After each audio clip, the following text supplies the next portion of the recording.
ចាសួស្តីបងប្អូននេះថ្ងៃនេះខ្ញុំបានអូចេញបាត់ហើយស្គូតហ្មងអានេះមិនបានវានៅកណ្ដាលវាចេញអូថ្ងៃនេះខ្ញុំអត់បានធ្វើបងប្អូនខ្ញុំខំដាក់ទិញអីម្សៅឆាឬគេថាដាក់ម្សៅឆាអូស្គូតបាត់ហើយរៀបចេញក្រៅបានបងប្អូនអើយនេះបានហៅថាខ្ញុំមិនសូវបានលោទេណាបងប្អូនកាលនៅពីក្មេងម៉ែខ្ញុំធ្វើលោណាអឺបងប្អូនអើយខ្ញុំមុននឹងខ្ញុំញ៉ាំដុល្លារហ្នឹងបងប្អូនណាអធិស្ឋានដូចខ្ញុំដាក់ខាងដើមអញ្ចឹងណានេះមាននេះមួយល្អកែក្នុងរៀបចេញក្រៅអស់អញ្ចឹងបងប្អូនថាអាចធ្វើទៅអាម៉េចកុំឲ្យវាកពុកចេញមកវិញហៀចេញមកវិញវាប្រាប់ផងហ្នឹងហើយហើយតែខ្ញុំចូលចិត្តឲ្យវាមកចេញនឹងក្រៅវាមកខាប់ទឹកនឹងក្រៅនេះប៉ុន្តែខាប់ទឹកនឹងក្រៅនេះបាទខ្ញុំមកងោះឡើងសុំខ្ញុំនៅនេះខ្ញុំកដៅទៀតតែសុំខ្ញុំមកយកមកញ៉ាំគុណភាពវាអត់សូវជានេះទេប៉ុន្តែគាត់ថា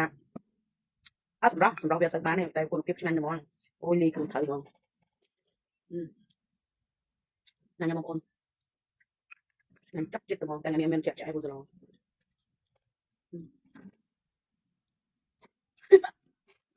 អត់រសណោតទេមែនបងណូបងប្អូនថ្ងៃនេះខ្ញុំបានមកហូបអីទោះចេញមកម៉ែវាចេញវាស៊ូវាចេញក្រៅអស់ញ៉ាំបងប្អូនអូយឆ្ងាញ់មកឲ្យលួយមកឲ្យលួយ